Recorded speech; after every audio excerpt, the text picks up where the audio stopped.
Welcome back. Gary Schwartz, a young American journalism student of Latino descent, has traveled to Mexico to try to unravel his torn emotions over the hot political issue of illegal immigration to the US. But he faces the critical decision of whether to actually follow a Mexican family on their illegal crossing. ¿Cuándo llegamos a Los Lagos? It's after midnight in Tijuana, Mexico. ¿Queda cerca de Miramar? Sí. And the Gazga family is getting ready for their journey over the mountains and into the U.S. And they go all the way across this, and they end up over here. Moises tells me his goal is to get to a convenience store in suburban San Diego. He says, you know, El Cajon is kind of a big area, and so, you know, they try to stay on the outskirts, and they get to 7-Eleven, and that's where they can find a taxi. After some soul searching, a lot of soul searching, I've decided I have to follow the family on the most hazardous part of their trip. So, at 2 o'clock in the morning, we head to the Otay Mountains that separate Mexico from the United States.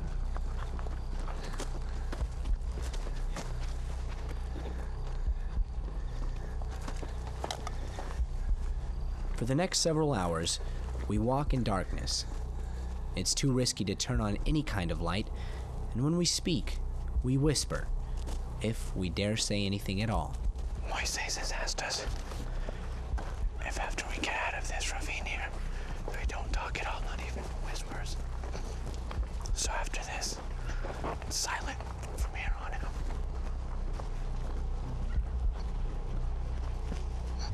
At one point, we reach a shallow stream we need to cross. Moises tells me later that we were wading barefoot through sewage. As we climb into the mountains, it's overcast and rainy. The city lights below aren't much help guiding our way, and we can't even see the ground at our feet, or the steep drop-offs that Moises says are on either side of us. They just said we're gonna drop into this probably, I don't know, 1,000-foot kind of gorge ravine, and we're gonna do it by just kind of skimming along the sides of it and hoping that there aren't any steep cliffs. He says that there's no trail. It's taken only a few miles to give me a new appreciation for the hardships that families like the Gazgas endure every day to find work in the U.S. This is a tough trip if you're young and fit, so imagine what it's like for Maria. She's carrying her baby son Damian, and she has to keep him quiet. The baby just started crying, so we stopped just for a second. And now she's hiking and breastfeeding at the same time. After 8 hours of walking, we enter the United States. No sign marks the exact border, but Moises believes he knows that the area is most likely under surveillance by U.S. Border Patrol agents. There are 7 of us, and Moises worries that the more of us there are, the greater the chance of at least one of us being seen and giving away the entire group. Si me hace favor, no, y vamos a caminar, todavía falta mucho. Sí, okay. He says that pretty soon we're going to get up to this cloud up here on the mountaintop, and after that there's a road a little bit above that where they constantly patrol. So he's not sure. I think he's wanting us to part ways there.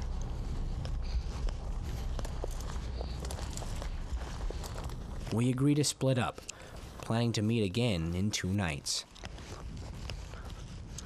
The Gazgas will spend the day hiding in the brush, traveling only by night. What Moises hasn't taken into account is Border Patrol technology that can detect people even in the dark. Looking at it during the day, I don't know how they did it with the 1-month-old son, you know, strapped to Maria's back.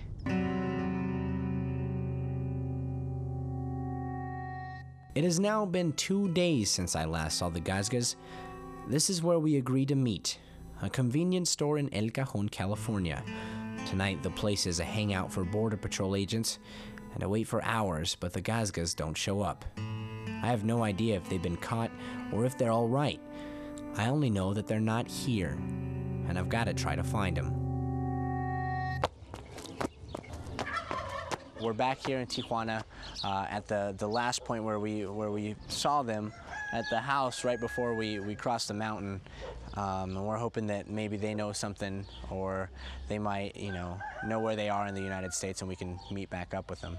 Del cajón, de ahí se sube el bus 20. I'm almost expecting to see the Gazgas back in this neighborhood. If they were caught by the Border Patrol, they probably would have been processed in about 4 to 6 hours, taken back to the border, and most likely allowed to re-enter Mexico without facing any charges. But if they didn't get caught, where could they be? Are they hiding? Are they hurt? Moisés' brother-in-law tells me about a backup plan I wasn't even aware of. He's saying there's 2 different plans. There's almost like a contingency plan. The taxi is the best way to go, but he says that, if the taxi doesn't work out, maybe because there was so much immigration that we saw at the 7-Eleven last night, then they switched to another plan, which is to take the bus. 2 days go by before a call from the Gazga relatives point me to a supermarket parking lot in the San Diego suburbs and Moisés Gazga. Dos noches más? Moisés says he and his family made it safely across the border, but they became victims of one of the many rip-offs that illegal aliens fall prey to. A taxi driver who realized he could take advantage of them. He says they just came over here and they took a taxi. The taxi driver charged them $100 each person, and he read the meter, and the meter said $54 for the total cab fare. He's paid as much as $800 for a 20-minute taxi ride. It's part of the price many Mexicans pay to sneak into the United States. And he says he can't do anything about it because, the next time he comes down, he doesn't want to be recognized, he doesn't want to cause problems, and he doesn't want to risk being deported because of a taxi ride. So the family is camped out in a ravine in an upper-middle-class neighborhood until they can find a ride to Los Angeles and catch a bus to Colorado. I asked Moisés if he was a little bit worried about staying here so close to houses, and he says, they always run the risk of somebody calling the cops, and he says that's just one of the risks you have to take when you're around people. Some people are good, some people are bad, some people don't really mind, and some people do. The family is exhausted after spending 4 nights out in the cold and wet weather. They're low on food and water, but everyone seems to be in remarkably good condition, even little Damian.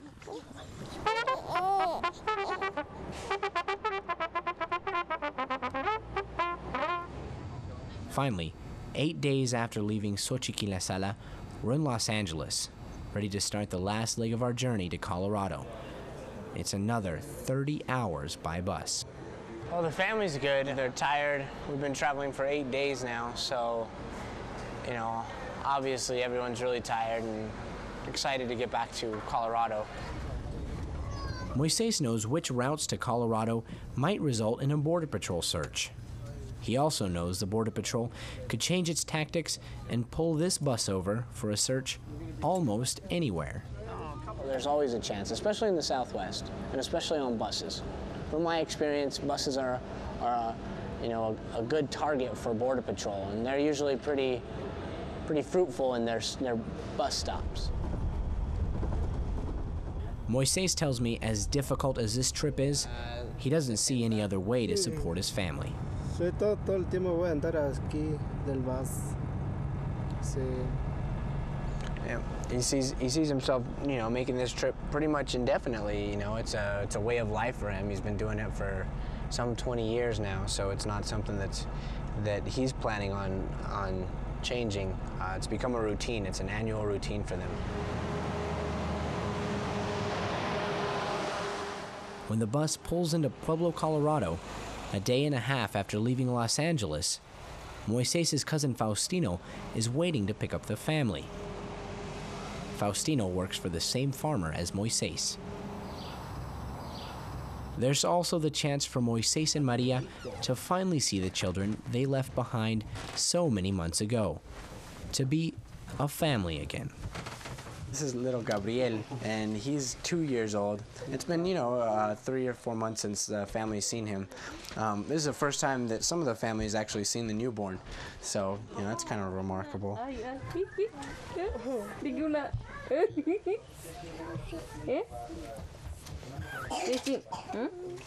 For the next 7 months, the Gazgas will earn the kind of money they can't make in Mexico. Money to pay for a lifestyle that still won't approach what I've taken for granted growing up as an American, for the type of things any father wants for his children. Sí, pues aquí está mi hijo. Es la verdad, pues no le echo mentira. You know, this is a reason. This is not a lie. You know, this is why I do it. I think this trip has made me realize even more how complicated this issue is and how single-minded solutions aren't going to solve anything. I know that traveling for a couple weeks with a migrant family isn't the same as walking in their shoes day after day, year after year. And as much as I admire and respect this family, I haven't completely resolved the conflicts I had when I started this journey. But if nothing else, I've at least gotten a better understanding of the people coming to America, of the risks they take, and the reasons for them.